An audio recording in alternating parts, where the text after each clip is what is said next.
It said everything happens for a reason, but maybe everything happens for a Reese's. Take noise-canceling headphones. Do they block hearing to heighten taste? That sound seems to show everything happens for a Reese's. This podcast is brought to you by Colgate Total. We take oral health as seriously as you take sports. That's why Colgate Total Active Prevention uses advanced technology to help prevent oral health problems like cavities and gingivitis before they start. It's clinically proven to provide 24-hour antibacterial protection with twice daily brushing after 4 weeks of use. So get a winning routine and prevent oral health problems before they start. Shop Colgate Total Active Prevention at a retailer near you. The Emmy Award-winning HBO original series Hard Knocks Training Camp brings viewers into the preseason with unparalleled access to the reigning Super Bowl champion Seattle Seahawks. Go behind the scenes with Sam Darnold, Jackson Smith-Njigba, and the legendary Dark Side defense as they prepare to make another run at the NFL title. See how the best in the world take the hype and pressure head-on. Your football fix starts here with the personalities and challenges that define a championship team. Bonds will be built. Bloopers will be captured. Hard Knocks Training Camp with the Seattle Seahawks premieres Tuesday, August 4th at 9 p.m. on HBO Max. American Girl was probably my favorite because it was so off the cuff. Like, it was just, nobody saw that one coming. When you said Isabel just had her period, I was like, can you say that? I don't know why. I felt like it was like, you can't say she's a woman now. Welcome back to New Heights, a Jukes original show presented by Wave Sports and Entertainment. And we are still brought to you by our friends at Fireball, the liquor brand that delivered an unmarked backpack full of booze to our producers' rooms. That's a lot of cinnamon delight. Yeah. We are your hosts. I'm Travis Kelsey. This is my big bro, Jason Kelsey, as you probably already know. Subscribe on YouTube and wherever you get your podcasts. Follow the show on all social media platforms at New Heights Show with 1 S. And Jason, first time in a long time, what we got coming up this episode? It is the first time in a long time, but I have a feeling we might be in store for another great episode, guys. We got a good one. We're going to touch on what we've been doing since the Super Bowl, the Kelsey Bowl. We're also going to get to what exactly happened down in Indianapolis with myself.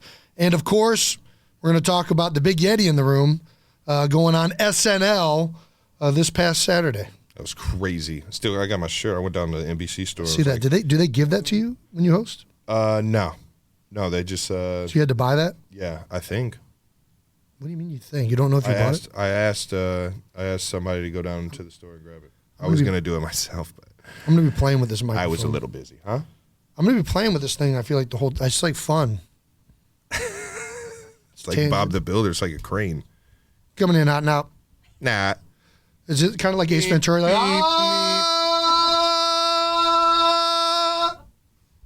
That's good. Sorry. That was pretty good. All right. But first, as always, new news. New news. All righty. Coming at you hot. Even with the short break, we are still top 5 in all sports podcasts on Apple and Spotify. But people are approaching quickly. This will be a 2-week hiatus when this episode airs. Pretty wild that we haven't done one in that long. Yeah. So we got to make it a big one. We got to make this. We got to make this pop so we can climb back up these charts. There's also a couple new podcasts coming up on basketball. March Madness is coming up. People are starting to get ready to fill their brackets out. Do we need to touch on? Yeah. Do we need to turn into basketball?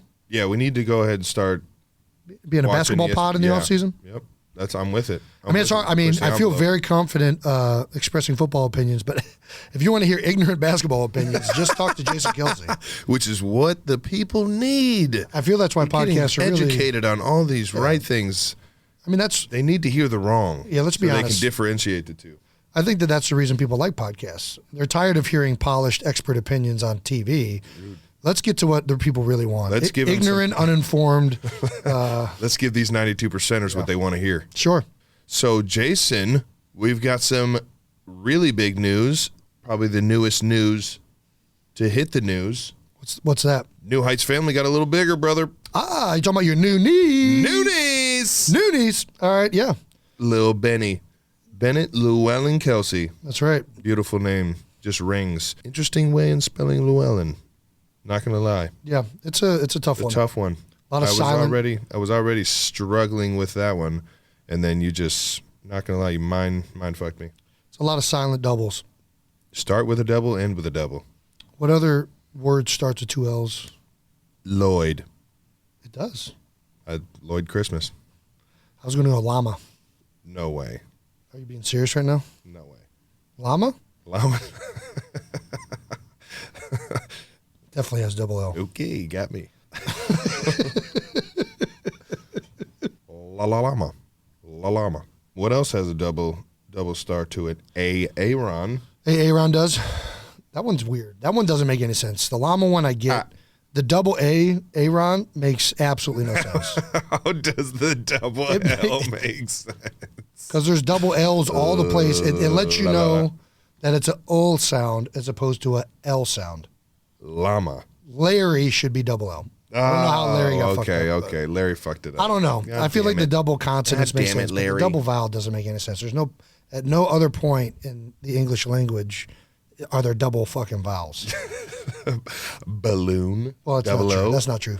God damn it. I'm an idiot. Long story short, we got a new niece. New niece. New niece in the house. And Llewellyn is actually my grandmother's maiden name, so it's a very pretty Grandma name. Mary's maiden name. I wanted to honor Grandma Mary, who is now resting in peace. She had a good run. Oh, unbelievable run. Also, Elliot's birthday was this past week. Ellie. You missed the party because you were still recovering from Saturday Night Live. No. I didn't get the invite. They didn't. No, you definitely. I mean, I was with you. Nobody invited me. I invited you. Nobody invited me. I was with you the night before. That doesn't mean I got an invite. I said to your face that you were invited. Don't worry, Elliot didn't miss you. She just asked about Uncle Trav the entire time. It's all right. But yeah, anyways, right. So I went up to the combine on Tuesday, 4 days after my new child being born, and missed Elliot's actual birthday. Thankfully, my wife was kind enough to hold it off till Sunday so that I could at least celebrate it with her. And I'm not gonna lie, I feel like those mugs that have like world's best dad on it. I feel like over this past week, I definitely deserve a mug, which is like most neglectful father.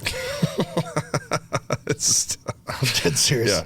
No, I just up and abandoned my wife with a 3-year-old, now a 2-year-old, and an 8-day-old. You see what you did, Brandon? Really, she was 4 days old when I abandoned her. This is your fault. Just to go talk to Rich Eisen, a bunch of Eagles guys I could definitely just talk to in Philadelphia. You could only get Rich at the combine. I mean, and he was mesmerizing. I'm going to tell you, when you see it. The greatest, dude. When you see it. My favorite of all time. He just took over the interview. Yeah, well, that's what he does. He takes over every room he's in. The guy literally, like growing up in the 90s, it was him, Stuart Scott, SVP. Like those guys like fueled my love for sports as kids. Yep. And when I tell you that, like only just made everything like that much more passionate, that much more fun. Like I remember listening to those guys every freaking morning. You were trying to throw on cartoons, and I was trying to throw on Rich Eisen. Yeah, I mean, I didn't mind watching ESPN, but I think I definitely like the cartoons too. Yeah, Saved by the Bell was a banger too. That's been one of the fun things. Saved by the Bell is great. Yeah, one of the fun things about having kids is watching all the old cartoons that I watched growing up. Hey Arnold, Dexter's Laboratory. Gosh, I used to hate both of those. What cartoon was your favorite? Family Guy. You watched Family Guy growing up? I don't think Family Guy was a show when you were a kid. I watched all the things that you watched because it was, you know what I mean? Ed, and Eddie? I hated all of these, dude. What, were you like a Rocky and Bullwinkle fan? What cartoon was your favorite? No, I was like a Rugrats guy, I guess. Rugrats was great. We've definitely rewatched Rugrats. Rugrats was a good one. Rugrats is way different watching it now. The Jetsons, Tom and Jerry. I always watch cartoons at like Nick at Night. I never watched them with you. You used to watch the frickin' Buns ones. Well, you should rewatch them because you learn way more watching them now. There are so many things that, like the Rugrats show, apparently the dad was like a toy maker and like would make kids stuff, and I had no idea that. I don't even know what the guy did. He was a candy man. No, he wasn't a candy man. All right, where are we going? All right. I don't like being, like in video games how you like sit here to get more into the game and be better at it. Yeah, when you're starting to play Buns, you're like, all right. I got to sit up. This is what's happening. I'm podcasting like Buns right now, so I'm going to fucking fix my chair. All right. Here we go. We got some fan art of the week coming up hot from artist named Mush. That's art at artist named Mush on Instagram, and he's made a few pieces. Right here, we got the sexy Big Yeti and the sexy Batman and Big Yeti. I was about to say, the sexy Big Yeti. Well, the Big Yeti's always sexy. Bring it out of here. All right, there we go. Yeah, it's not bad. I like the bat signals. I like the go birds. No, it's a good one. It's actually very good, and I appreciate this. I'm going to save this one and put it as my background. He's also got Jason and Swoop. We're looking for these for actually the first time. That's a great one. Yeah, that's very comic-like. And Travis and Andy Reid. I can't wait to see what Andy looks like as a cartoon. Big word. Oh! I'm not going to lie. This is the worst one. You're going to fucking shit on the 92%ers? Are you looking at it? I like the other ones. It looks just like Andy Reid. Not a fan of it. You're not even looking at it. Oh, man. Is that me? That's what I'm saying. I think he just took my head and just put your... It's good, though. I like it. We're on the we're racing. Again, that's all it takes. If you're only listening to this episode and want to see some of this fan art, make sure to head over to our YouTube page, subscribe, take a gander, and you can check out some of these things that are more visual. Sorry to everybody listening on audio. You got nothing out of that. All right, last piece of new news. The other week, our friends at Quip asked the 92%ers to vote on the New Heights Podcast MVP. Whichever brother received the most votes from the promo code JKelsey or TKelsey would be crowned the podcast MVP, the New Heights MVP. Quip would be donating $10 for each qualifying purchase to the winner's charity of choice. And the votes are in. Your 2023 New Heights Podcast MVP is... Are you botching this on purpose? Oh, man. Is Jason. Jason won. He's the best at everything. Again, Jason, our friends at Quip were so kind and got you this official Pod MVP trophy. I got a trophy. Yep, you did. Well, that's a little smaller than the Lombardi trophy. I knew you were going to say that.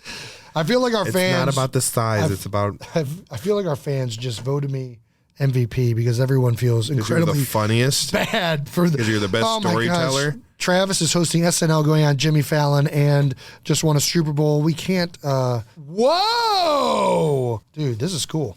The golden mic. I like this. Quip's 2023 Podcast MVP winner. Zoom in on that sucker. That's pretty good, Rick. This is nice. I'm actually really happy with it. I don't know where I'm going to mount it. I want one. But I'm going to do the rest of the show like that. Man, I want one. Thanks, Quip. I mean, I feel really good about this. I feel like it's a nice consolation prize. Yeah. You could put that in like your office if you ever get an office. I mean, it's going to be mounted behind the pod. It's going to be on every podcast for the rest of the time now. At least until we have to do the 2024. The Mount that sucker. Thanks to everyone who voted for Jason. Quip is making a generous donation to Be Philly, the Underdog Foundation. That's right. Jason, why don't you talk about the benefits of Be Philly and where they're going? Yeah, Be Philly partners with other organizations that are designed to improve the education of public school kids in Philadelphia. Nice. And the reason we partner with other organizations is I'm an expert football player. Now I'm a podcaster. I would say I'm probably an intermediate level podcaster. There are people in this city that have dedicated their lives to understanding the issues and the things that these kids face on a daily basis. So we're just trying to bring awareness and support, obviously financially, to these great people that do awesome work in our city for our youth. Gotta love it, man. Gotta love it. Let us know in the comments section who you voted for and why you voted for them, because I'm interested, and which Quip product you purchased to help contribute to this great cause. Yeah. Get the toothbrush. We got some gum from Quip. There's a water flosser. Look at this thing. You just press down on it. Right? Oh, my gosh. Chill out. Chill out. Dude, this water flosser packs some punch. How did he get a hold of the water flosser? Do you think it'll touch the ceiling? It's just a water gun. It's getting the ceiling. Jason, That's this isn't 10 feet in the air. This is not our place. We can't just... Tell you There's what, equipment in here. If you got anything stuck in your teeth, this thing's getting it out. That's a powerful... Dude, One take. What is this, toothpaste? If you got anything caught in your teeth, you can rocket launch it out the back of your fucking gums. How do you do this? Oh, my God. Okay, once it's on, it's on, huh? We're good. We're good. Sorry. We're even. Jesus. Brandon's computer's all fucking messed up now. No, Apple makes Wreck everything Philly's waterproof. going to never allow us back. Sorry. Oh, it makes it waterproof. I'll tell you what. That's a water gun. Is Yeah. what that is. That is a full-blown water gun. That's a Squirtle disguised as a You can buy that freaking- for your kids. If you missed the contest, no worries.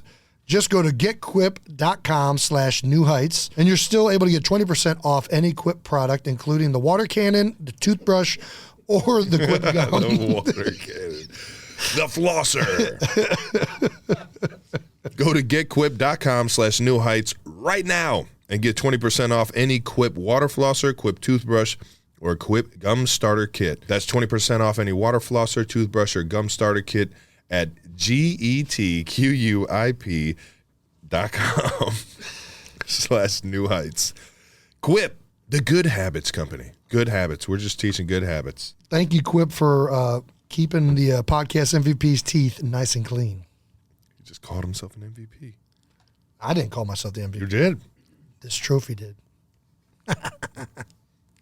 Now let's tee up 12 bold topics to recap what just happened and what the hell have we been doing lately. 12-ish, because we never know how many topics we'll actually hit. Jason, why don't you start us off, man? Well, we're going to start off with what everybody wants to hear. You were on Saturday Night Live.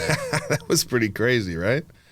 It's more than crazy. Wild, man. I mean, think of how many people have hosted that show. Yeah, no, I have thought about that. You went and played in a Super Bowl. It's like season 48, I think. Season 48. And they got like 20 to 25 episodes every season. So that's when You are now part of a group that is, Like it's fucking- rarer it's than like playing in the 1,000. Super Bowl. You went and played the Super Bowl. yeah. Then you went on Jimmy Fallon. I mean, this has been an insane run for you. Dude, Might it's be, been nuts. it's probably the best run of your life. Yeah. No. Yeah. That's exactly what it is. Well, It's did I miss? Is there anything crazy. else that we missed? It feels like I just got a rocket like attached to my backpack right now. You're Rocket Man. Yeah. Do you Rocket Man. did we miss anything? Is there anything else outside of winning a Super Bowl, going having an unbelievable parade, then going on Jimmy Fallon, or was Jimmy Fallon before the parade? No, it was right after. Jimmy Fallon and then going on SNL. Yeah. What else can we pile on top of this? Just 2 weeks of just achievement after life achievement after life achievement. Well, I went to New niece, can't forget the new niece. New niece. Got a new niece. But you didn't meet her yet because you just decided to be hungover. And Damn it, Jason! Can we just let me live all right, go ahead. Yeah. in this moment? Sorry, yeah, go ahead. I'm about to go give her a big old hug in like an hour. I went and saw one of my best friends get married, Reggie King. That's right. Reginald Reggie did King. have a Reggie and That's not a Sarah life King. achievement for you though, so we're not adding that. Hey, really happy for I you. Reggie. partied in Las Vegas. Las Vegas. Did you win a bunch of money? No, but I won something. Not an achievement then. Damn it. All right. Well, Unless you come then out that's it. positive we in got. Vegas, we don't talk about it. That's all we got. All righty. Let's hit on the parade. First, we got to hit on the video that has now made the rounds, which is crazy. Yeah. Pat Mahomes just gave the Lombardi Trophy to a random fan. Yeah, and said, you know what? You got it.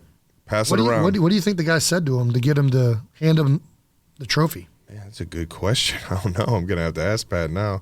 Do you think he bribed him? You think he threw money? Just handed like bag for Lombardi? Just like, here, you take this duffel bag, give me that Lombardi. I'm asking. I don't know. That'd be pretty sweet. I'd hand it over. Would you? For how much? Cash, cold hard cash is hard to come by nowadays. It is. It is. So is a Lombardi Trophy, though. I know from experience. Man, in the moment, right there. Yeah. Man, it's probably only gonna take me like 10 grand, 20 grand cash. Cash, okay, you can have that. $2 bill. Ooh, I've never seen a $2 bill. I've seen a few. Yeah, I mean, let's be honest. He just was really drunk and clearly forgot that he was in that mode of when you're meeting Somebody fans. else will grab this from this gentleman. He was in the clear mode where you're meeting fans and you're just shaking hands and you're just an autopilot. Like you guys talk about being autopilot on the field? He was auto fanning right there. He's just shaking hands, taking pictures. Hey. All right, I'm going to hand you back your thing and move on. Oh, no, I just handed away the Lombardi Trophy. Somebody's got to go back and get that, right? This is 2 years in a row of quarterback scandal. Or I guess I didn't see Matthew do anything. But the year before, obviously, Tom Brady throws it in the ocean. Throws it in the ocean, and Gronk also put a dent in it. Well, I don't know if it actually made it in the ocean, but there's a chance. Gronk put a dent in it, hitting a baseball with it. I think they went to a baseball game, and Gronk like used it as like a bat to like bunt the ball or Yeah, like hit the ball. and it's still dented. Yeah. which is pretty nice. Gronk, you're forever cemented on Lombardi. Forever. Yeah. Did you dent it? You should do something to it. I should just fucking throw it through a window or something. Well, you can't dent it. You got to dress it up. You got to make it like you got to like scratch it. Key the Lombardi trophy. Key my initials in Lombardi. Oh trophy. Gosh. Engrave the artist's engrave 87 in it. Daughter is now going to come after us for being disgraceful. The Lombardi. Who asked your opinion? No, the parade was fun. The parade was a good time, and Kansas City showed out. It was better than the first parade. The first parade we had back in 19. It was ice and like it was freezing. It was hard for like people to get down there because of how snowy and everything, how bad the weather was. And this one was way better, and you could tell everybody was able to get there and show out. It was pretty cool. How is it better? I don't understand. There were more people there. That usually, I think when you're more electric evaluating parades, I think the number one determining factor is how many people show up. Yeah. Yeah. All right, that makes sense. Legit. I thought your speech wasn't as good as the first time around. No. Not gonna lie. No. I went into it like, I'm just gonna thank the Chiefs. Yeah. That's what I like in terms of like a speech. I was like, dude, I'm way too drunk to be trying to give a speach right now. I've been prepping for Fallon and Saturday Night Live. I can't designate time to write a whole speech. This is before I agreed to do either one of those. Is it? 100%. That's funny. But no, I went up there and Pat hit him with the Steve Austin. Yeah. Let me get a hell yeah. Yeah. And then halfway through, I went up there and did a few hell yeahs, and then in the middle of it, I was just like, man, I just want to say, oh. Yeah, hit him with the Master P. Na. Yeah. And the crowd was in. They were down. I'm pretty sure you could, if you went anywhere in the United States, if you could you're walking down the street, if you just said, let me say, I'm 99% sure somebody in the vicinity would say, no. Just from like 3 blocks down. Yeah, that's iconic. How drunk was everybody at the parade? I mean, I'm not going to lie. We had a few guys get carted off. I saw you catch the fireball shooter. Yeah, that was crazy. Yeah. And did they yell new news? Everybody that ever goes to a parade, you guys got to watch out. Just throwing beers at people on buses. You want to? Because it's like, my mom was standing next to me. We got Bud Light cans flying over our heads. I'm like, Mom, watch out. There was a moment where it felt like we were getting start wearing attacked. your football helmet when you're out in the parade. Yeah. Seriously, you got to wear protection gear. Yeah. No wonder they give you goggles. I had just like videotaped everybody, like the parade, trying to get some documentation of, what the fuck was going on. And as soon as I pressed end and put the phone in my pocket, I saw something flying at me from the corner of my eye, and it just stuck right in my hand. I was just like, well, that was way too perfect for me not to. You didn't lock eyes with the person before? No. That thing freaking flew into my vision and right into like where my hand was. Did they catch you? Did you just hear like a new news and then pow, fireball? Did you see the video of the kid on TikTok that thought he was you? Na. My head said, oh, na. He said, na. You gotta love those videos. Have you ever been that out of it? Never. That I'm aware of. Yeah, nobody's recorded me at least. I'm sure. I mean, I've been drunk and like that, but I'm never coming out of like surgery. I'm sure over the 10 surgeries that I've had. You've had 10? I've had 10. What have you had surgery on? I've had two fifth metatarsals, snapped the screw that we put in there, so that's 2. Okay. Knee. 3 shoulders on my right. You've had 3 shoulders? I've had 2 labrums. All on the same shoulder? Yeah. Oh, man, that shoulder's going to feel great. Are you kidding me? See how it feels right now. Then another one over here for a 4th. Bad shoulders, got it. Bad shoulders, 2 abdominal surgeries. That's 7. Ankle. That is not 7. 2, 3, 8. 7. Yeah. 2, and then ankle. And then ankle. It's a lot of surgeries. I know, right? I've had ankle, knee, hand, 2 elbows, 2 abdominal. We got weak abdominals. 2 abdominals. Because we stopped playing hockey. An appendix. Ooh. That doesn't count as a football injury. It still counts. Did you go under the knife? You go surgery? Yeah. Yeah. That's what happens. It I have to counts. take it out. Yeah, that's a good point. I feel like I'm missing one, but that's all I can think of right now. Yeah. Anyways, we got to that point because I've probably been in that mode before and just didn't know it at some point. A lot of anesthesia. All righty. Well, immediately after the parade, you go on Jimmy Fallon. Now, you know Fallon. I met Fallon through Justin Timberlake's charity golf outing. Like a name dropper. I met Jimmy Fallon through a charity Who else? golf outing. How'd you meet Justin Timberlake? Oh, I met Justin Timberlake because I was out with The Rock partying. Then we hung out with Lauren Michaels, and then John Belushi showed up. He rose from the dead. I'm sorry, you were telling a story. So I met him at a charity golf outing and played golf with him. Funniest golf outing I think I've ever been in. Like it was absolutely hysterical. Didn't he throw your wedge or something like that? Your putter? What did he do? We get to the 17th hole, so we got one more left, and we needed a putt, like a big time putt, and I was probably about 4 feet away and just kicked it like a foot right of the pin. So it was atrocious, and I hadn't sunk a putt in probably 10 holes. And was just like talking to my putter after every single like hole, like you're stupid. Happy Gilmore in it. You need to be better. And finally, I just kicked the last one right, and Jimmy and I was just like, damn it! Like Pat made a big deal about it because I was on his team. We were playing team golf, and then Jimmy just comes up to me and says, "Let me see that." It's just like, okay, here you go. He grabs it and just like 50 feet into a pond. Into a pond. Yeah. So it was just like, all right, well, there goes my putter. You didn't get it. Now, what did you want me to dive into the lake and go get it? So you and Jimmy Fallon, Jimmy Fallon threw your putter, and it's still sitting at the bottom of a pond. It's like in a lake. What golf course? This is the Wynn Golf Course in Las Vegas. Nice. So anybody that plays, anybody that's a big Travis Kelce or Jimmy Fallon fan, if you guys want to take a drink, there's a pretty good. Anybody needs a. What is it? A Tommy Cameron? I don't even know what they're called. Scotty, old Scotty Cameron putter. Yeah. It's sitting in the bottom of that lake on 17. And then I putted with my driver on 18. Did you make it? No.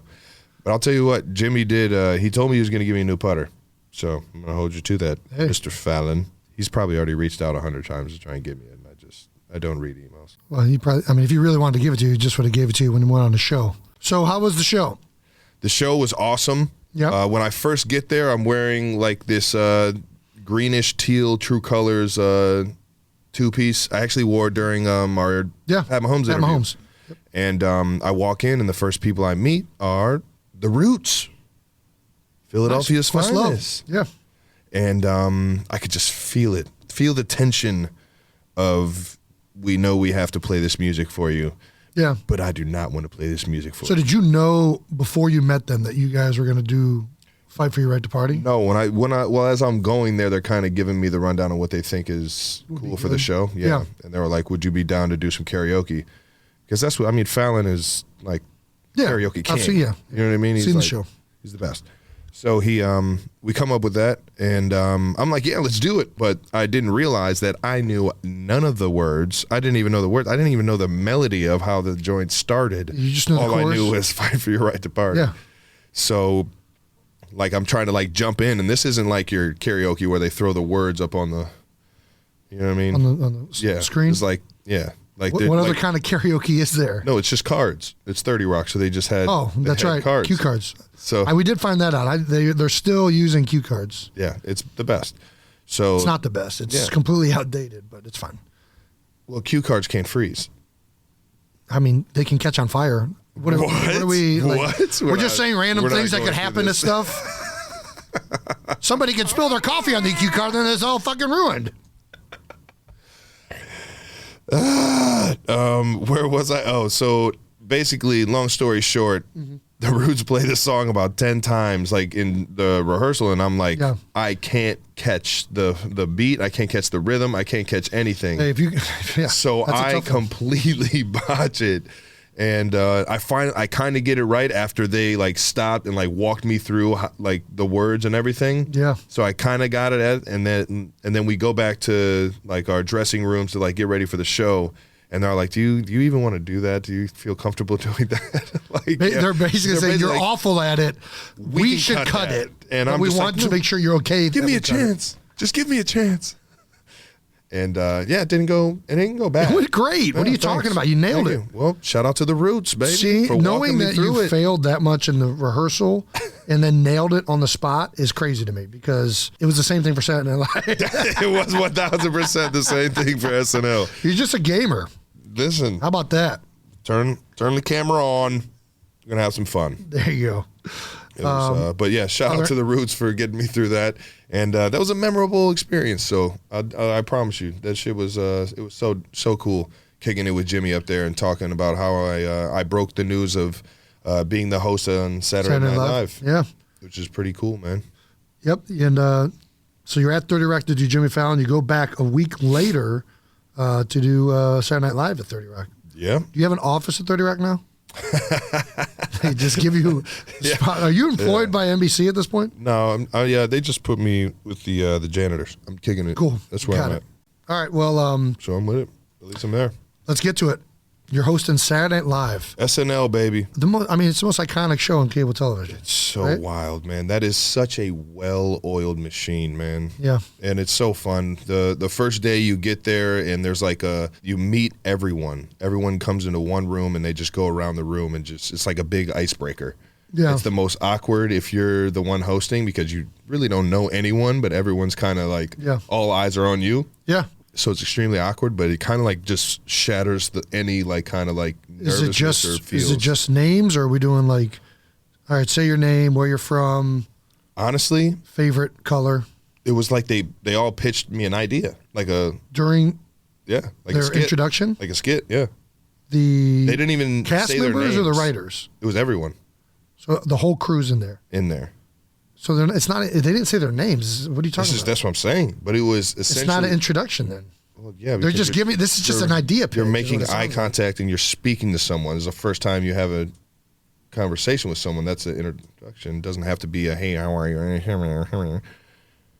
I think you're thinking of an interaction. An introduction, I think, for sure requires you to tell somebody your name. Anyways, whatever. You won that one. Whatever. Okay. Genius. So you're essentially doing a brainstorming session of skits. Yeah, that I don't even know. It went by so fast, and I was so overwhelmed with what was going on that I don't remember a single. I don't think any of those were used in the show. None of them? I don't think. At least I don't remember any of them being used in the show. Well, let's get to that. How do you get to the point of the show and what you're doing, what skits you're doing?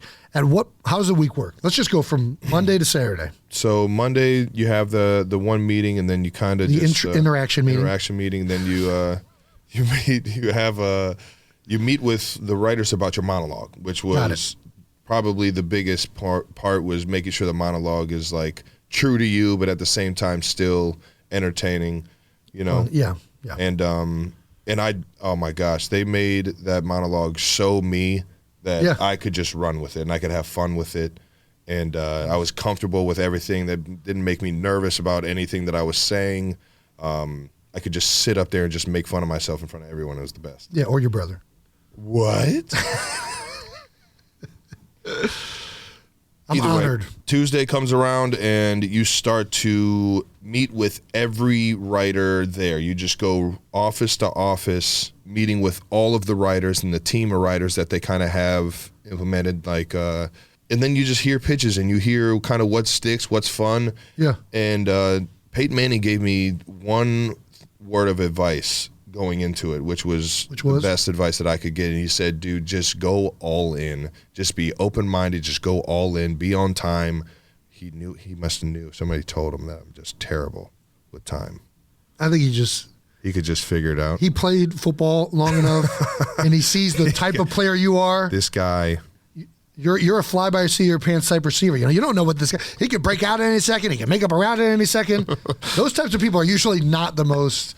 What's the word I'm looking for? What is time? Yeah, so he basically said, just be open. The show is meant to be absolutely hysterical. It's kind of like the people that don't have great shows are probably the ones that go up guarded and don't want to just insecure. Maybe they want to control everything. Maybe what do I know about writing a skit? What do I know about, you know what I mean? What do you know about acting, writing, being funny. I'm just so weird. I know how to laugh. You know what I mean? That's about as funny as I get right there. So it's like, I was just like, yo, I'm here. I told every single one of the writers, like, yo, I'm here to make this thing the best show possible. Whatever skit you guys feel best for me, I'm here for it. Obviously, there were some that I was like, yo, that would be fucking hilarious. But then at the end of the day, the writing has to make sense. And it's like, yeah, I'm the host, but they have unbelievable cast members that they've been writing these things for forever. That you know what I mean? Like, not every single skit is going to make it onto the show. Yes. You know what I mean? So, or every week onto the show. So Let's ask this, how many skits did you guys run through before you got down to the final? How many were in the final show? 10? I don't even think there were that many. We did the 3 pre-recorded ones, but the actual live ones, we missed, I think, 3 or 4 live ones that we did during the dress rehearsal. Right. That was on Friday. Yeah. No, that was right before the show on Saturday. How many skits did you guys run throughout the week? If that was the final amount. All right, so we go Tuesday and you meet with all the writers. All the writers. Figure out how many writers are there? How many meetings? Say there's probably close to 20. I went in about 10 rooms. And eat 10 to 15 rooms, and you sit in there for about 30 minutes and hear about 3 to 4 pitches or 3 to 4 skits. 3 to 4 ideas? Yeah. Wow. Yeah. So you're looking at somewhere like probably between like 40 and 50 different ideas during Monday, Tuesday? Mm-hmm. And then between that, you're picking or collectively, you didn't pick anything? No, I am not in charge of this. At least I was like, yo, this is whatever you think, Lorne Michaels, whatever you think is the best. Like, you know what I mean? Or whoever the writer was that was on there. How broad is the idea? Like, no, it is specific. Like, they already have stuff written. Really? Oh, for sure. So that happens Tuesday. Then Wednesday, you meet, and that's the table read. So now I'm at a table with all of the cast members, the writers, the producers, everybody that has to do anything with the show is like kind of like in the auditorium sitting in How like big is chairs. this table? Big as hell. The biggest table you ever seen? Damn. I mean, yeah. Yeah. All right. It's a big ass table. Is a bunch of tables connected, or this is one? Yeah. All the tables are connected. Just enormous oak tree. No. It was in the auditorium. That was SNL. Where it was filmed? Yeah.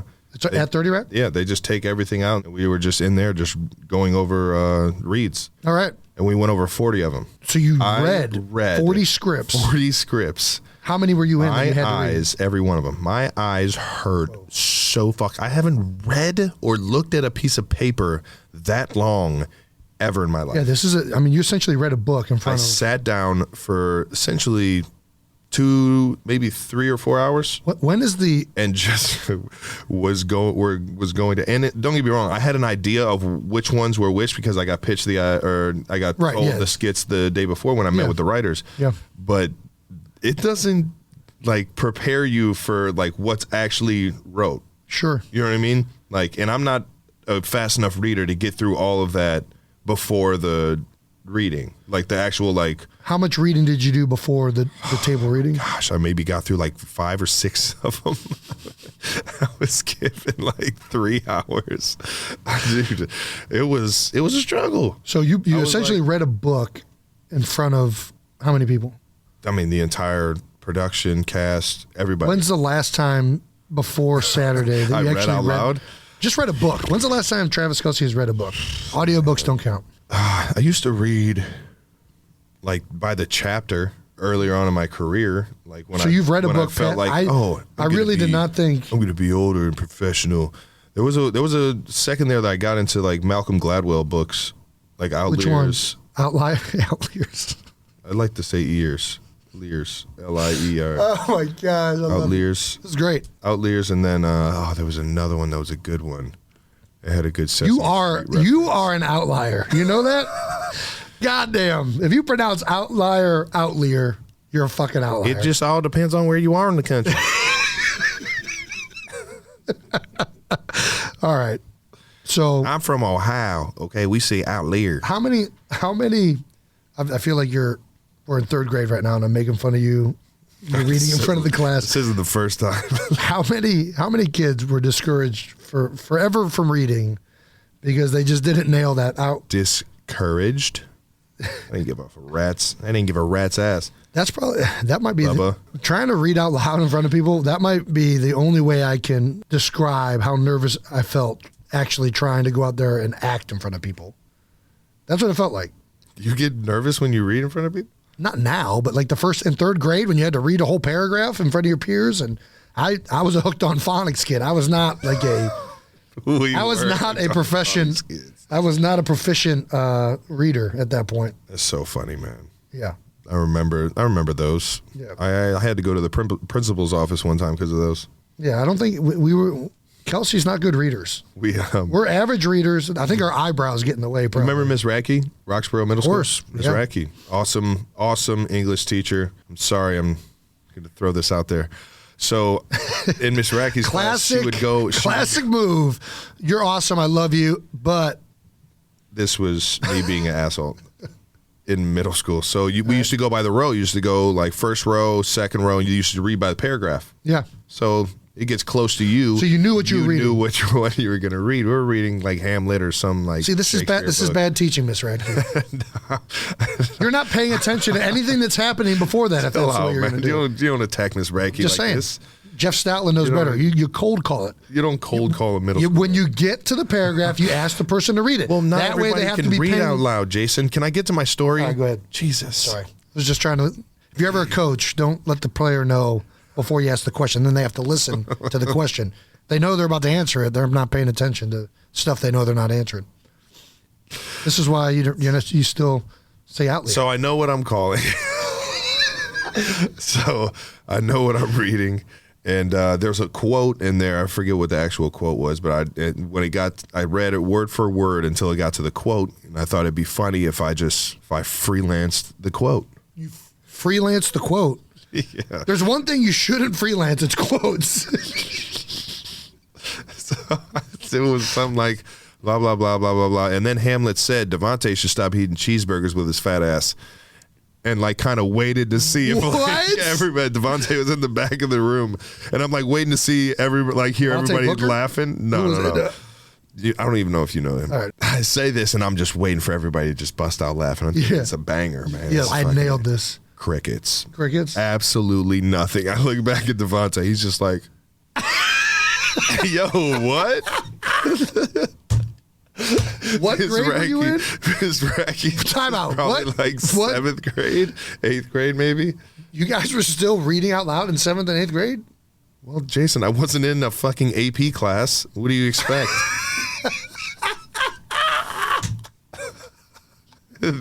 You don't have to make me feel even worse about this. But immediately Miss Racky just goes, Travis, can you please just go to the principal's office? You said like, it's okay, that's close hilarious. the book. Take medicine. Yes, I Walked will. out of the class just like, okay, that was stupid. And then they gave you 2 tickets to go to the Cavs game. This guy won't let that go. Never. He will never let that go, man. That happened in like 5th grade, Jason. I used to get suspended every time I went to the principal's office by Mrs. B.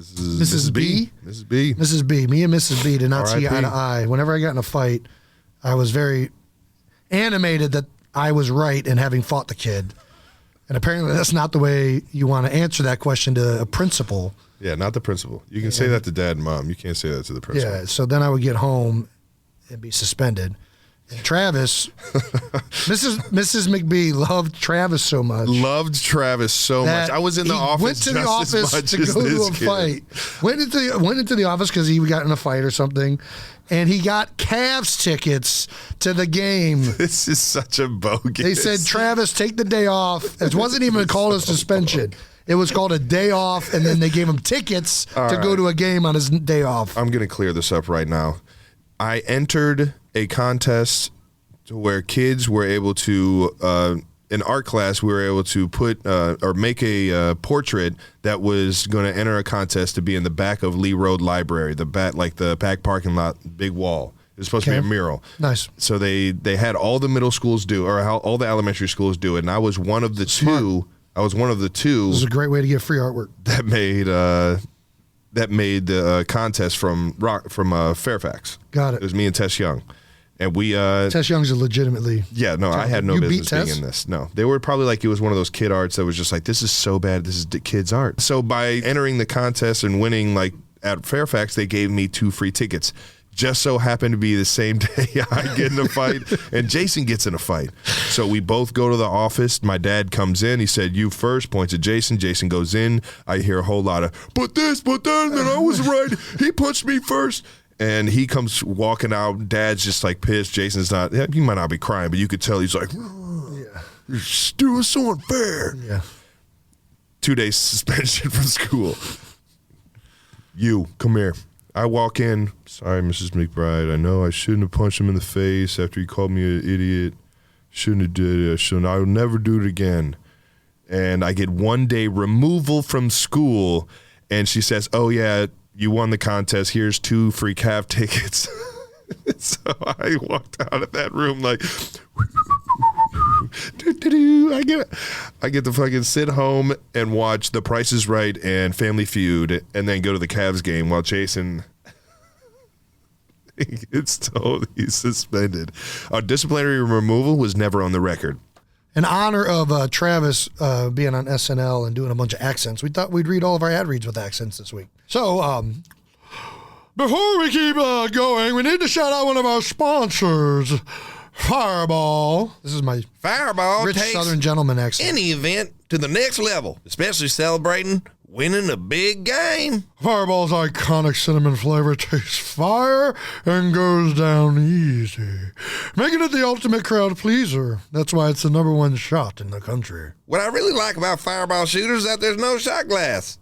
Just crack it, knock it back. Jason, are you a big Fireball guy? Huge, sir. The #1 shot in the country is there for a reason. I love to knock it back, and I love to make it down easy. Just crack it and enjoy it, and you can get Fireball wherever you purchase your fine spirits. Yee! One thing that I like about athletic greens. I think that's yours. All right, I'll do that. You do a nerdy one. What do I do? I don't know. I don't even know accents. Just do anything that you didn't just do.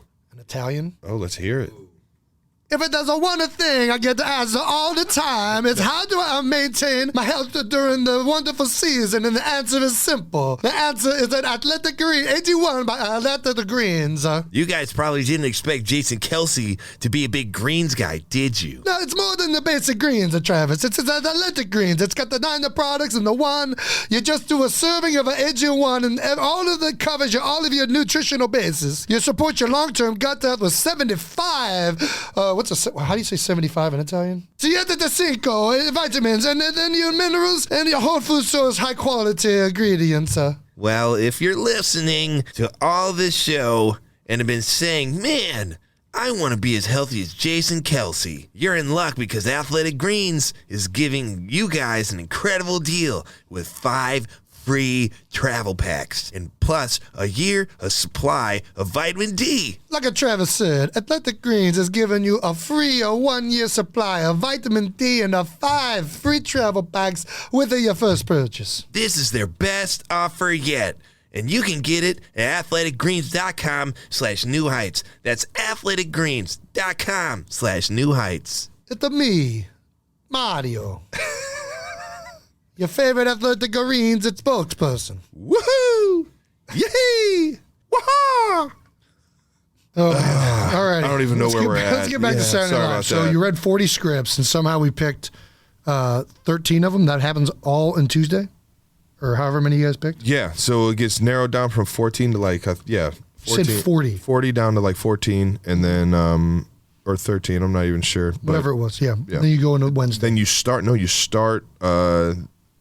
I'm pretty sure we started that night. Tuesday night? Recording. No, Wednesday night. I thought we were still on Tuesday. I didn't think we had gotten to Wednesday. No, Tuesday is nothing but just like meeting with the, like there's so much more that goes on Tuesday. So Monday you show up, you meet, you have the interaction meeting.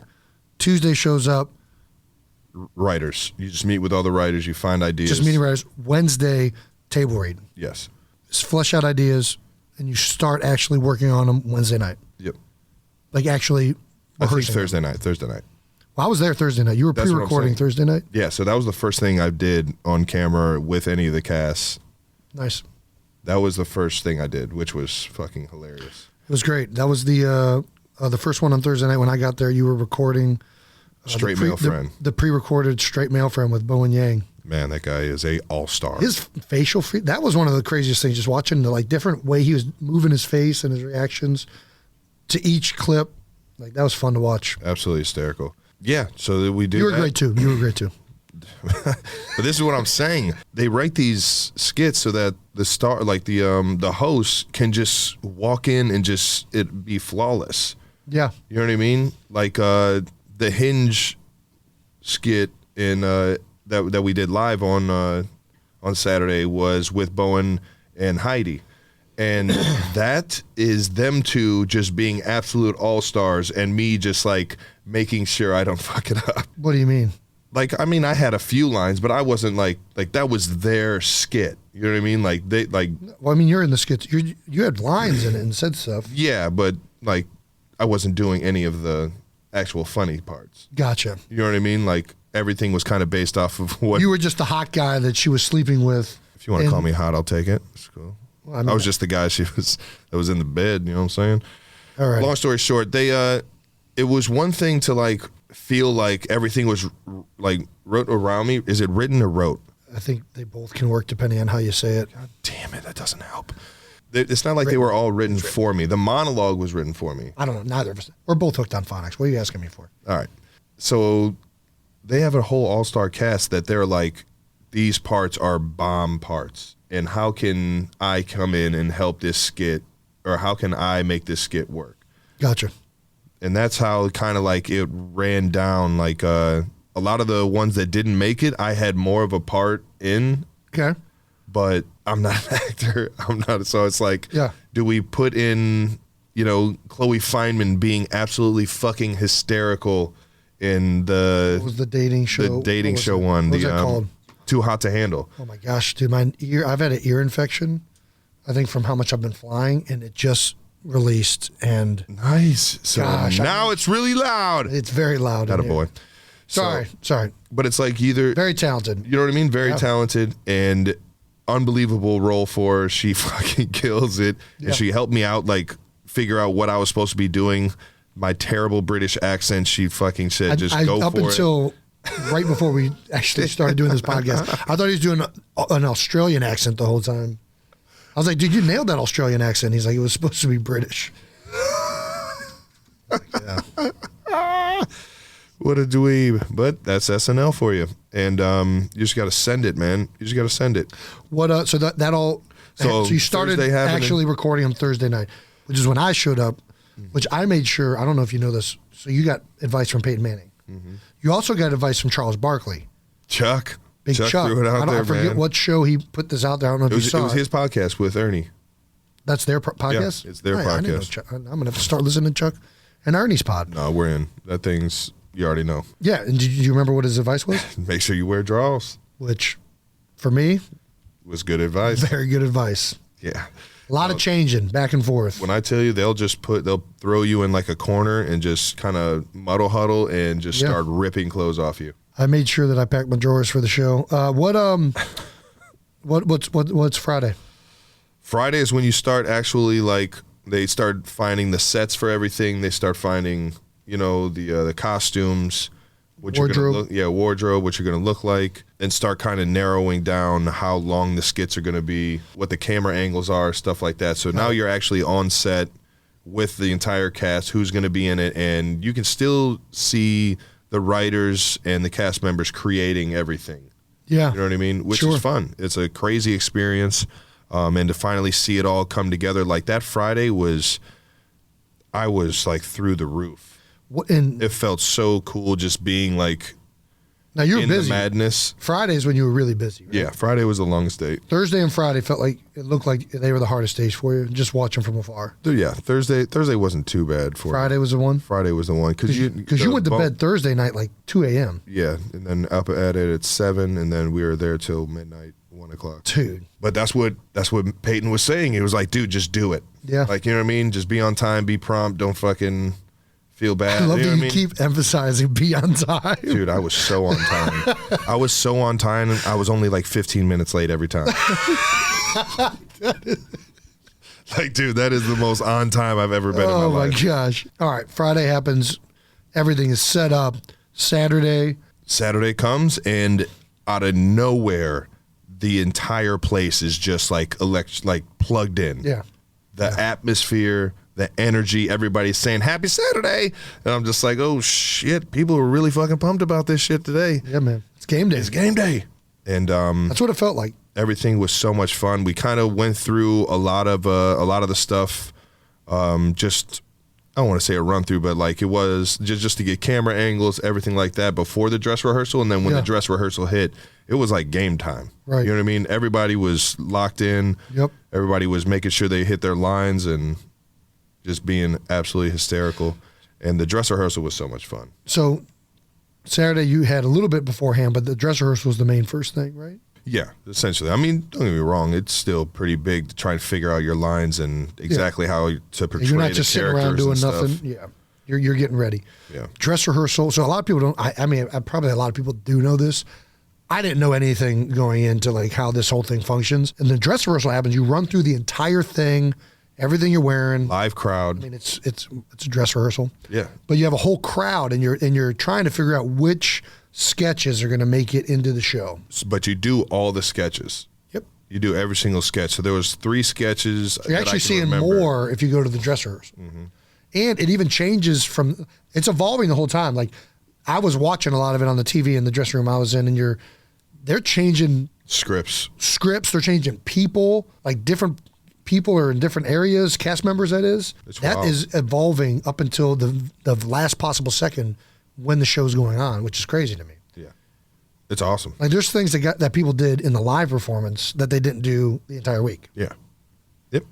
And that's it's all because they have to condense it down to what can fit with commercials, with I mean you can time it with a stopwatch that is from the beginning skit to the end, but the comedic timing of like how the crowd laughs, you don't want to always talk over the crowd because there could be another punchline. So it's like the timing of one skit could change like 20 to 30 seconds, and that's a lot of time over the course of like a show. Yeah. Right? If you put in all the sketches. So it's like, it's interesting. Obviously, I wish the world would have seen all the skits. Yeah. Because there were a bunch that I was like finally starting to like really feel like I was like, I'm looking forward to this one, and then you we just cut that. Yeah, no, I didn't have time. But what was cool is that all the pre-recorded stuff got one didn't. It's all right. I really feel bad for Creed. Creed flew all the way. Creed Humphrey. He is the hero of the entire weekend. He did. We needed a third NFL offensive lineman or a third NFL player. Yeah. And we reached out to Creed. And he was like, yeah, I'm in, man. And he literally had to jump on a flight in like 4 hours. I hit him up at like midnight. Yeah. He jumped on a flight that morning, that AM. At like 5 o'clock in the morning. Comes all the way out to New York City from Oklahoma City. Does the bit, and he's gone. Immediately back. Because he had a parade. It was Creed Humphrey parade in his hometown. Oklahoma City. Yeah. So he had to get back. Couldn't miss that. And Creed, I love you for this, man. Did all of this, and he then, absolutely killed it, man. And it didn't even get cut. They were trying to air it and just ran out of time, which is crazy. They have obviously the whole thing's live. So depending on how all this stuff goes, they have 1 or 2 sketches. Like, hey, if we got good time, we're be ready. We could lump this one in at any second. Which I'm like, well, what? Like this isn't even on the thing. You just got to be. Hey, we're running Camp Reunion. We're going now. Hey, stop! Get in there, pow! On it. Yeah, Camp Reunion was one they cut. Well, but they were like, be ready, it might still go. That's what I'm saying. Like, even the one, there's like, they for sure cut 1 or 2 of them, I think. The craziest part is that even if they put a skit in, you're like an entire part, like entire conversation, back and forth conversation could be snipped from it. Yeah. So it's like, you're reading cards. Yeah. This is where I say this part. And you're looking at the card like, that is not what it says. So you like pause and you like stare at it for a second. You're like, where are we in this thing? In my dress rehearsal, they actually had the cards reversed on me. And I was like, I know that line comes after that one. Get the fuck I swear to God. I was like, oh my God. Is this the way these cute character guys are? I'm freaking just off the cuff. It's because they were trying to they overdid it on the front end of it, and they're like, here's your cards, And then when we put it back in, it was out of order. It was only 2 cards. I have fucking 2 lines. All right, whatever. What? And then we do the show, and immediately after the show is the after party. Well, not even. The infamous. You're the thing that it really did feel like a game. Not only for the cast members, but there's this entire support staff and crew. I mean, the amount of people necessary to make that thing happen was insane to me. I know there's a documentary on it. I had not seen that.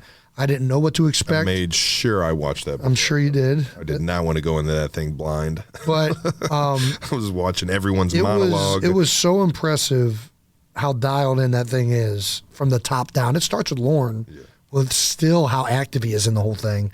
And the amount of stage crew, like, I don't know, after the show, you're shaking hands, you're saying thanks to everybody, all the people that you're there with, you're getting pictures with, and kind of commemorating it. Oh, yeah. I was doing shots behind the stage with all the stage crew guys. Nice. There were a lot of Eagles guys. Yeah, there was a bunch of Eagles fans. There was a lot of Eagles guys and there were a lot of Giants. Cleveland guys.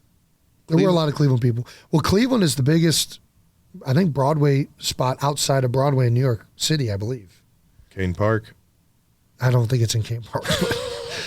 Anyways, I think there's a lot of like live theater people that get poached from Cleveland to go to New York City. There were definitely some Ohio connections. What through the earth, so that was fun. The other thing that I thought was interesting was it's like everybody's like a NASCAR. Everybody's got their own pit crew. So you had on you got the person that's running you around. Did she do anything other than just grab your hand? Miss Donna. Literally, Miss Donna? No, Miss Donna was helping yank the shirts off, yanking the wigs off. Yep. Yeah. And she'd be like, moving, coming in, and just like running you through the freaking place to get ready for the next sketch. She told me that one of her best compliments she ever got was Tom Brady said, "You could block for me any day." Dude, seriously. I literally have seen her like almost mow down like cast members. Like, yeah. I'm like, God, no, you cannot her. You can't put Sarah out of the way like that. Sarah, I'm sorry. You're running around. You got Donna leading the way. Then you also have Donna's makeup too, right? No, Donna is wardrobe and wardrobe and then just like stage manager, I think. Then you also have your makeup person. Then you also have your hair person. So you have a team of 4 or 3 people, right? Yeah, there were 4 people. And they're your pit crew. Yeah, that's crazy. Yeah, and all the cast members kind of had their crew depending on what the skit was. You're getting done with American Girl, the creepiest skit of the day, which is my favorite. I loved you being a big old creep. Grab you by the hand, run you to the deal, rip your clothes off, snatch your eye back. It was good. It was so much fun, man. It was great to watch. So much fun. Speaking of the actual sketches, which was your favorite that you did? I would say American Girl was probably my favorite because it was so off the cuff. Like, it was just nobody saw that one coming. When you said Isabel just had her period, I about fucking I was like, can you say that? I don't know why. I felt like it was like, you can't say she's a woman now. I did not think. I was like, man, they are really over the top with this one. This is next level creepy. It was that one, and then the funeral one. The funeral one was my favorite. Miss Glenda was one of my favorites. because Keenan called me something that none of my friends, because this is what me and my friends do. Me and my friends just sit around and call each other everything and make fun of each other all the time. And I've been called Vanilla Ice by fucking everybody in the world. Like everybody, like Vanilla on the playground to school to any, you know what I mean? Vanilla Ice, there's Vanilla Ice that. Nobody has ever called me Vanillasaurus Rex. And I thought that was the funniest shit I had ever heard, man. I was like sitting there. And when he said that the first time, I just bust out laughing. I broke character, man. That shit was so fucking funny. And yeah, to even be doing a skit with Kenan Thompson is, legendary. Yeah. Absolutely legendary. We're talking about cartoons we watched when we were growing up. Fat Albert. All right. What skit were you most nervous about? Too Hot to Handle because of the accent. Yeah. Yeah. And they knew that, but they knew that Chloe was just going to overpower the entire me not having an accent. Glenn Bechamel. Yeah. And then gave me another banger of a name. Rodney, Sucre Wolodarski, and Kurt Lightning. Kurt Lightning. God, that might have been my favorite. Kurt That Lightning. pre-recorded self-defense class, Yeah. that was so funny. The three dudes that wrote that thing were so freaking funny, man. Like there's the pre-recorded skits were so fun to do because it was kind of like you had like a safety net. Like you knew that the production and everybody that was like recording them were so good at what they do. Yeah. That it's hard to make it's hard to like screw up those. Yeah. Because there's so many different angles and there's just multiple cameras, and then at the end of the day they can edit it to make it look great. Right, yeah. So those were a bunch of fun, man. Do you have any takeaways after having done the show? Or I guess we were still not done going over the week. Because after you do the performance, you have one of the more iconic things that I also didn't know about until Rich Eisen told me. Yeah.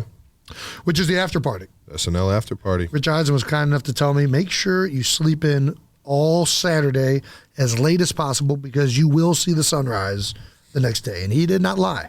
He did not lie. It was a dark environment too, because we went to the after party, and then we went to the after party, which that's where we stayed up till the sun rose. Yeah. And yeah, Not just us. I mean, everyone. yeah. I'm like, you guys do this every Saturday? It's legendary. It's Yeah, legendary. It's great. I had an absolute blast, man. City that doesn't sleep. The cast and the writers and everybody involved made it everything that I was ever expecting and hoping it to be. Can't say enough about Heidi Gardner and who she is, how she, you know what I mean, really pushed the envelope of getting a Kansas City football guy in that building to host or just to be a part of the show. And then she absolutely kills it, as always. The scene with you, I couldn't keep it together because it did not do that in the dress rehearsal. It didn't. That was do the that. best version of that. When we first did it, and the shot out of her, I was like, "Oh my gosh, they're clearly running through this for the first time." She was.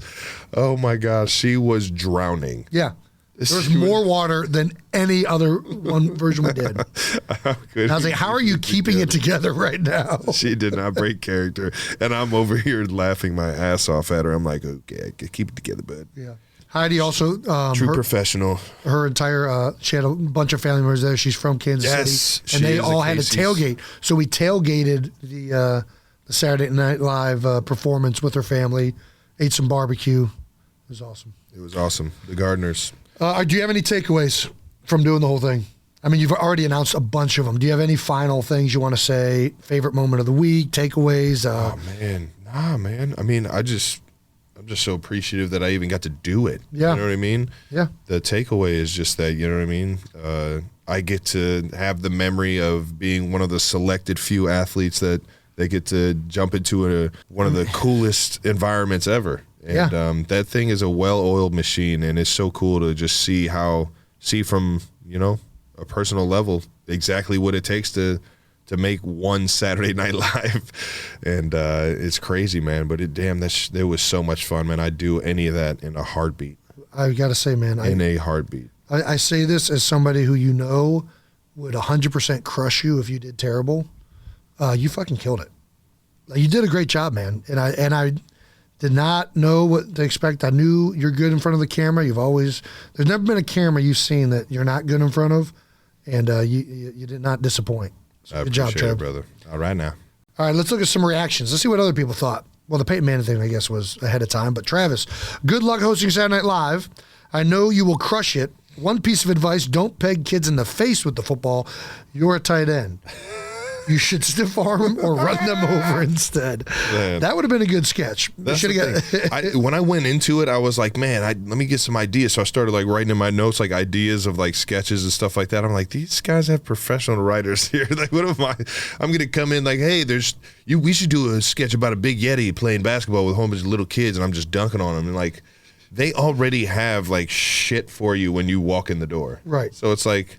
And not just like an idea, like an entire like written sketch. Right. So like, I don't know. I didn't even like go bark up that tree. I was like, yo, I'm not presenting any ideas. I'll give some input on some stuff if they shoot it my way. Right. But I'm just gonna let these professionals handle everything, and I'm just gonna buckle my seatbelt and enjoy the ride, man. Well, somebody who appreciated your American Girl Cafe sketch was Mina Kime. She tweeted, "Not gonna lie, you crushed it."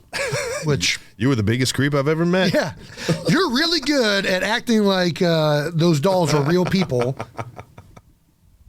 And Mikey Day was like kind of walking me through, like, dude, when you He say was so funny. turn the heads Oh, and gosh. like put the hands up and just wave them. I was just like, all right. Little did I know that was going to be one of the funniest parts of it. It was so good. Pat McAfee tweeted, "Proud of you, man. You killed it, T. Kels." And Pat! And then he gave me a shout out. And you too, big, handsome at J. Kels. Yeah, everybody likes to see you in that choker. Yeah, dude. Get you some ice, Gotta dog. say, whenever somebody calls you handsome in a tweet, you're not handsome.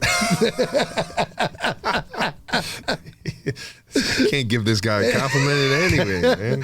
Has anybody That kid takes a tweeted out, compliment. "Good job, handsome Travis Kelce"? No, that's a. There's probably one out there. Dan Orlovsky, SNL with Kelce is tremendous so far. So you got, So far. yeah, he was waiting. And there was no ending. He was going to make sure he time-stamped that just in case. Smart man. Smart man. Did you know that Steven Spielberg was in the audience? But I'm just finding out Steven Spielberg was in the audience. You say Steven Spielberg was in the audience because I didn't fucking know he was there. Yeah, Paul Rudd I was saw there. Paul. I was watching half of it with Paul Rudd. Paul is the Which is best. And he was, dude. It was really nice. Weren't you sitting down having a beer with Paul Rudd in that little bar afterwards? Dude, so I think I shook Steven Spielberg's hand when I saw you guys sprint through. The guy So Steven Spielberg was sitting next to me? and he didn't say hi? He big timed you. I mean, it's appropriate to get big time by Steven Spielberg. I'm fine with that. Yeah. Dude, no, me and Paul were I only heard word of mouth. I believe I shook his hand. It was a dark room, so it was in dark right passing. there. Yeah, you got Miss Donna came in hot. You went, meow. Yeah, I was sitting back there with Lauren Michael, Paul Rudd. We were having a beer and we were talking about the show. That was the nicest part about me is that after my sketch was like 3 in, I didn't have anything until good night. So I started drinking beers and hanging out with people. I started drinking beers at like noon. You did? Yeah, I was like, dude, I got to be loose. I cannot be uptight about this. I'm the opposite. I went the opposite way. That's interesting. Dude, there's no way I could do that. Sober? Yeah, there's no way. I got to be at least a little bit fuck it. You know what I mean? Just enough fuck it. Not even enough to know, not fuck it to up. feel it, but you just I don't really care about this. yeah. All right. I cared a lot. Yeah. What did you? So that was the only thing you said to Steven Spielberg. I just shook his hand. I was like, hey, how are you? Nice to see you. Got to go. So you just wanted the only reason you wanted to put that in the show is just the name drop Steven I'm not going to Spielberg? go into how this even came. When did you become relevant today? When did you become such a name dropper? I guess it's when you host Saturday Night Live and a bunch of celebrities reach out to you in the span of. In Miss Radke's class, when I called out, that's when I. Started name dropping. Oh gosh. Well- the other thing crazy was you were in every sketch other than Weekend Update. Yeah, Is that? I think that's. I mean, that's that what standard? you do when you host. Yeah, I don't you're think in so, all of man. them. When I watch it, I don't. Very rare does the host do all of them. I feel like. No, dude, they do all of them. 100%. They have to. I don't think so, man. There's no way, because when you do the table reads, you're in every single table read, like all 40 sketches. Are you sure? All right. 1,000% sure. Well- I'm not sure if that happens with everyone. But Either way, I know. we're not going to get to the bottom line of this, but we are going to get to the bottom line of a dumb question because it's time right now for No Dumb Questions. I love this segment. Just dumb people. No Dumb Questions SNL style. Our favorite segment is going to adapt to the times. There's no football anymore. All right. But there's still dumb questions that need to be answered. So, but We're the dummies to answer 'em. yeah, that's right. Shoot them our way. What do we got? This week, the No Dumb Questions is brought to you from Coco Del Loco on Twitter. What past SNL skit would you like to remake? That is a great question. Yeah. There's so many. Yeah, there's so many. I mean, it's been an iconic show for a long time. You said it right before we went out there. Like, Yeah. dude, see if we could do like the Night at the Patrick, Roxbury? yeah, the Night at the Roxbury, and then the Patrick Swayze, Chris Farley one. I think that would have been good too. Chippendales. 'Cause the sizes. I could have been the Chris Farley. You could have been the Patrick Swayze. I can't imagine you shirtless with a fucking bow tie on. The problem is the only reason that thing is good is because of how unbelievably. No, it's not. I mean, the out shape, the fatness definitely helped Chris Farley on that, but it's everything about Chris Farley. You just can't. He's just a one-of-one character. One of one. You can't replace that. One of one. I thought we could have done Night at the Roxbury. There are two brothers. It would have been a. It's classic. Classic movie too. Yeah. What else was there? A little Matt Foley. Yeah. Anything Chris Farley related, I would have been honored to try and recreate. Yeah. Or do a spoof of. Or that was our favorite growing up, was Chris Farley. And I mean, we had a lot of favorites of SNL characters, but when your favorite movie growing up is Beverly Hills Ninja, I think you're a little biased to the actor because Sally Jones. I am Haru of the Takakura Joyo. A great white ninja. And it's still good. I still watch that movie. You kidding me? And Chris Farley. enjoy every second of that. It's Chris Farley, man. Yeah, any of those skits would have been hilarious. Cowbell. Yeah, but that would have been a great one for you. Will Ferrell, Cowbell. Ooh, and then the cheerleader. Will Ferrell cheerleader. Will Ferrell cheerleader. Yeah. Oh my gosh. Yeah, I forget the actual name of the skit. Yeah, I know exactly what skit you're talking about though. That would have been so good. Oh. Well, it was good. We should just remake that one on our show. That's the thing. Let's just redo the cheerleader skit do you want to have a New Heights SNL? Just our own SNL? Just start doing sketches. All right, do you feel good writing sketches? All right, the producers are in. They're in. The writers are in. Let's just go for it. I will say Superstar. I mean, yeah. Superstar.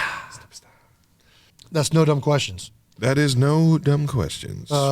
Please keep sending us all your no dumb questions. We'd love to see them, and we'd love to answer them. If you have any dumb questions, even regarding Saturday Night Live, now that the football season's over, I think no dumb questions can be opened up to any dumb topic we want to talk about. Oh, please, let it rain. Let it rain of just stupidity. May the best dumb question be answered. All right. Well, that's enough of me. Jason, we got to get caught up on what you've been up to lately. Kind of been lying in the weeds. Yeah, one-man show here. I'm flanking you. While I was playing around with dolls on live TV, you were going to work, man. I was. You was going to work. You went to the NFL Combine in Indianapolis, Indiana. I did. And how was it, my friend? It was fun. It was a great time. I didn't watch any of the Combine when I was there because the on-field drills really hadn't started yet. They started the night that we left, I think. I was really just there, met and talked to a bunch of people on the show. And then outside of that, you get to see a side of the Combine. That was my first time ever going there, outside of participating in the Combine. And, you hear stories that, how many deals happen, like in the hotel bar, restaurant. Everybody's in one spot, man. Yeah, it's everybody's easy to just be like, hey, you want to come grab which a drink? Which isn't actually the case. This year, there were more teams that didn't send anybody than before. The Rams, I think Packers maybe. Like, there were 3+ teams that sent no coaches, only like scouts and stuff like that, which is crazy to me. Well, we'll see how they do. They said they can just see it on video. It's like the NFL, there are organizations that have bought into the Zoom meetings pretty hard. They're interviewing potential first-round draft picks on Zoom. I mean, I'm not going to lie. If I don't got to be there, I don't got to be there. Well, some guys just like this, the old eye test. Yeah, there are a lot of guys that talked about, you get a look at a kid. You see him even more just like watching him, how he interacts in the lines. Like you see like who's like a leader just interacting with guys out there on the field. Who's the guy not paying attention to? Yeah. Oh, man. Might be projecting a bit. Yeah, no, I think it was awesome. You got to talk to them. There's also a lot of guys that go there that don't have jobs. There's a lot of guys that are like free agents as like coaches or like in the realm of NFL. Yeah, just in that world. Yeah, and they just go there to like keep interacting with. I mean, there are a lot of guys there that I don't think worked for any team and had no reason to be there other than just to drink beers and shoot the shit and hope that you get hired. Yeah. There's a lot of shooting the shit. There is a lot of shooting the shit up there in Indy. Yeah. So that was fun. We went to some steakhouses, had some good meals, talked to some people, and it was a great time. Who's your favorite that you saw in passing? Not anybody that you interviewed. Andy Reid. You saw Big Red in Saw passing? Big Red in passing. I I love did. that guy, man. How's he doing? He's doing great. Haven't seen He him was in in a a while. good mood for some reason. He's It probably was awesome. I always looking love for seeing Andy. a new tight end. I mean, There's a lot of good ones in this draft class, I'll tell you what. yeah, no, he was doing great. It was awesome to see him. Still didn't have the courage to ask him on our podcast. So, Coach, I was really wondering what Are you busy, and would you be willing to hop on a podcast that I know can of? you come on the Yeah, no, he didn't hop on. Jason really wants you. But it was awesome seeing Big Red. It was awesome seeing, it was awesome meeting Coach Rabel. Braves. Ohio Northeast guy. Ohio, baby. Well, he's Northwest Ohio, right? Northeast. I thought he went to Walsh. Yeah, but that's still up in the northeast area of Ohio. Is it? Yes. I thought it was removed from the Northeast a little bit. Is it? I don't know. Now I thought it was. I thought he was closer to Toledo. No. Fuck. Am I way off on you're Walsh fucking Jesuit? me up right now, but I think you are way off. You're yeah. much better with Cleveland geography than I am. Yeah. I got lost 2 streets down from our house growing up. I remember that. I had to walk into a neighbor's house and call. I knew my phone number, That a boy? but I didn't know where Essex Street was. Survival tactics, kids. Make sure you know your home phone number. Yeah. If you have a home phone number. No, I mean, don't now even that I know have a people phone, have now that I have a phone, Do you the have only you have a phone home number. house? No. You don't have a phone house? No. We have House one, phone, I mean? but it's not even connected. It's like part of the package that we said, hey, let's get a number, a Wi-Fi, and a cable. This is how cable companies get you. They bundle it all together, and we are paying for a phone number. We don't have an actual landline. Nice. We said it would be a good idea. We'll get the landline. We never got the landline. And I wish I did, so I didn't give my cell phone out to everybody. Funny. I purposely keep my voicemail box full. Do you not? You at least look. So I'm not I want listening to to look at your voicemails. voicemails now. I want to listen to a voicemail that he has. I used to save the Probably good from ones. 10 years ago, because I I used don't to delete save the them, good one. and I don't listen to them. I used to have a really, really, really good voicemail from Butch Jones. Oh, did you? Oh, it is so good. What was it? Where I want to know where you are and what you're doing right now. And if you're not in my office in 2 hours, I'm done with you. I'm Just done gonna- with you. just gonna I told you if you screwed up again, you were out of here. At least you're consistent. I mean, I'm not gonna lie. was Outside of the awesome. if nobody knew that Butch Jones was your former head coach, that'd be the creepiest voicemail of all time. Yeah, he was a head. I don't know where you are, but I want you in my office with nothing but a Speedo on underneath your pants. Nah, Butch isn't that kind of guy. So anybody that tries to get Jason's phone number from here on out, just know he's really not trying to give you his number. I'm okay giving my number to people. I'm talking about people that get my number, and not even just spammers. Like the spamming thing's ridiculous at this point. Like if there's one thing, like I am for, we need to start incarcerating these spammers. Throw them in prison. I'm fucking over it, man. Which spammer? Like everybody can spam you. Anybody. If you, I am for a law being written. If you call somebody unsolicited and trying to sell them some shit or trying to get them to click a fucking link, you're fucking behind bars. Do not pass go. Get your ass in there. I'm fucking over it. It's ridiculous. The amount of I think like disturbance. you talking about spammers or scammers? Spammers, scammers, Stanleys. I don't give a fuck what you're called. If you're texting and calling people and fucking trying to sell some shit or that they did not ask to see, and I'm not talking about fill out a fucking survey and you have to put a number down to read an article. This shit, it has gotten fucking ridiculous. My number is in more people's lists. Giving your number out, dude. And my only recourse is to change my fucking number know what and it tell is? everybody that I want to have their number what the new number is, not and the that's a only whole other fucking hassle.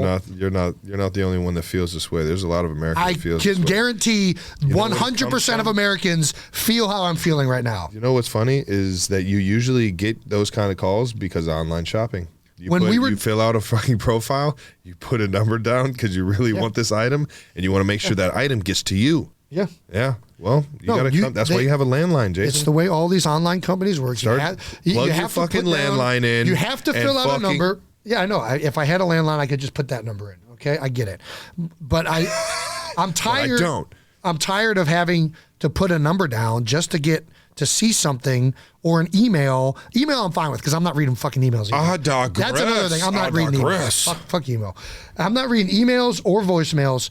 I called people, cold called them. That's right, Travis Kelce, the surveyor. I used to cold call them about Obamacare. People like taking surveys. Did they? Especially like 70 years and older.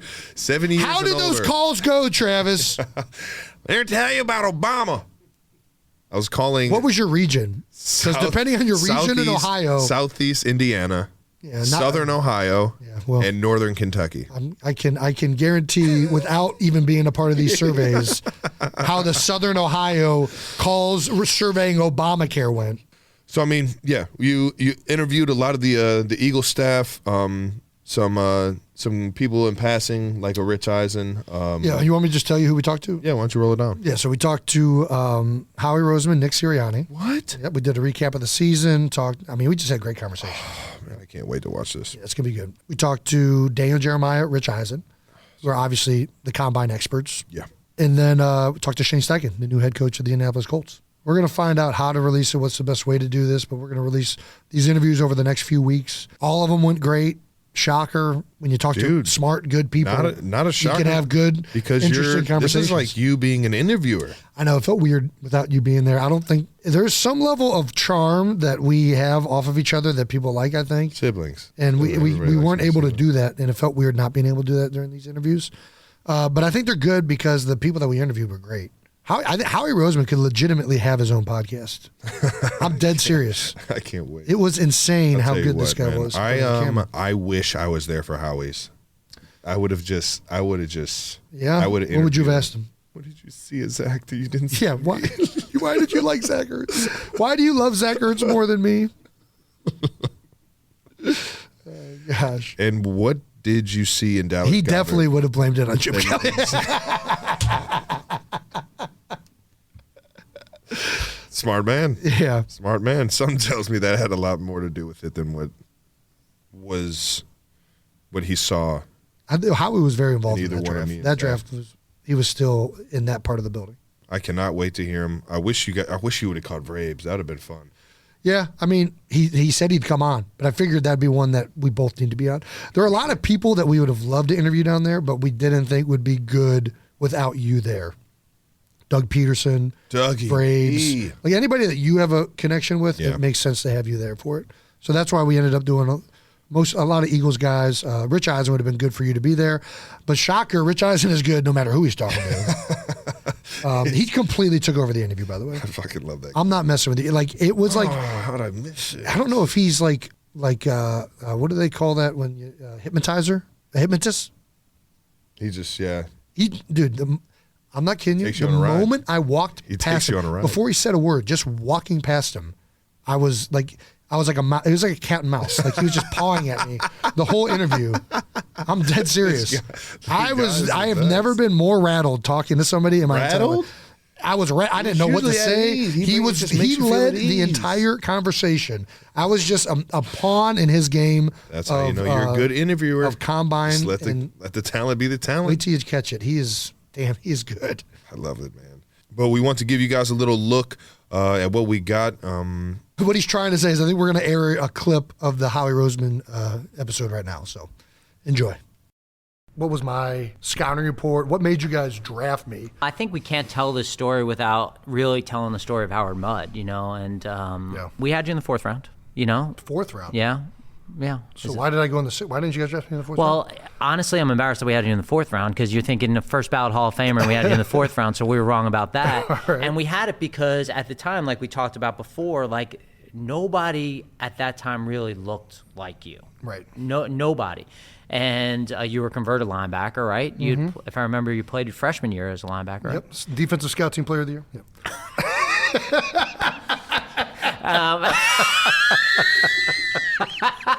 Howard had this way about very charming.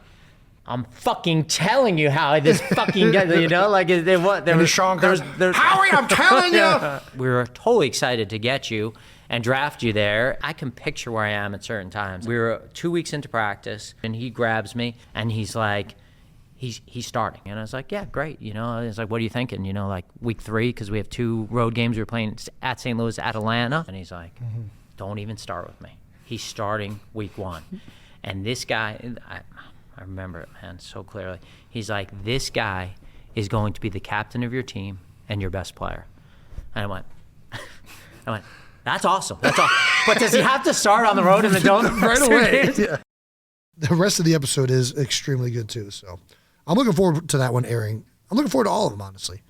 They're all really good. Just seeing that clip, I am going to enjoy the hell out of this, dude. Yep. I cannot wait to see it. That's it. Somehow we found a way. How long have we been talking for? 2 hours. 2 hours? Somehow we found a way to talk for 2 hours on all this stuff. Yeah. And well, it was fun to recap SNL. I was a little nervous on how we were going to do episodes in the offseason without having games to talk about. Yeah. 12 bold topics that was. Turns out we still can. Turns out we can still come down to Saturday Night Live. We might have touched 12 though, if you count in like all the reading and the. So the last book you read we've touched was Outlier. What outside of Outlier? What was it? It wasn't that. It was a Stoic book. It was about Stoicism. Yeah. I know what book you're talking about. That's not that old. That came out a couple years ago. Anyways, you do it by chapter. Yeah. It kind of takes you through day by day. Nice. There's like 365 chapters. You read one a day, and it kind of 365. And this guy went all in on the themes. It's a lot of chapters. I don't even know if that's it. All right, I'm getting the word that people are done listening to us, so we're going to do the close now. All righty, that about wraps up our post SNL episode of New Heights. Make sure you're subscribed on YouTube to the New Heights channel so you know when new episodes are coming out and whenever we launch something YouTube specific. Also, listen and subscribe wherever you get your podcasts. And make sure you check out our merch store over at homage.com/New Heights. Still don't know if that's actually how you say it. Once again, New Heights is a Jukes original, presented by Wave Sports and Entertainment and brought to you by our friends at Fireball. Fireball! Follow the show on all social media platforms at New Heights Show with 1S for fun clips throughout the week. And thanks to our production crew. We appreciate you guys. There was a lot of moving parts over the last week or so, and appreciate you guys making this happen. And shout out to Rec Philly for giving us this space in Philadelphia. Yes, please. Thank you very much. Thank you guys for everything and making this episode happen. So, and then thank you to the 92%ers.